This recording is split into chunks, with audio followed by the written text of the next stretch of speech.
பா என்ன, நான் ஒரு பொண்ணை காதலிக்கிறேன்ப்பா. பா சொல்லுப்பா, நான் ஒரு பொண்ணை காதலிக்கிறேன்ப்பா. சரிப்பா, பேசி முடிச்சிடலாம். பொண்ணு வீட்டாளுங்க நம்ம ஆளுங்க தானே? இல்லப்பா. பா உன்கிட்ட கொஞ்சம் பேசணும்ப்பா. என்னத்த பேச போற? லவ் மேட்டர்ப்பா. பொண்ணு பேர் என்னப்பா? பொண்ணு இல்லப்பா, பையன். உள்ளத்தில் நல்ல உள்ளம் உறங்காதென்பது.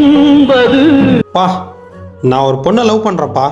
எப்பா நான் கூட பயந்துட்டேன், எங்க நீ ஒரு பையனை கூட்டிட்டு வந்து நிக்க வச்சிருவியோன்னு. பா இப்பெல்லாம் ட்ரெண்டே மாறிடுச்சுப்பா. ஒரு பொண்ணு லவ் பண்றதை விட, ஒரு பையனும் லவ் பண்றதை விட, ஒரு பொண்ணும் பையனும் லவ் பண்றதை விட, ஒரு பையனும் பொண்ணு லவ் பண்றதை விட, ஒரு மனுஷனும் ஒரு ரோபோட்டை லவ் பண்றதுதான்ப்பா ட்ரெண்டு. என்ன சொல்ல வரான் இவன்? நான் பொண்ணுன்னு சொன்னது பொண்ணு இல்ல. கடன் தீர்க்க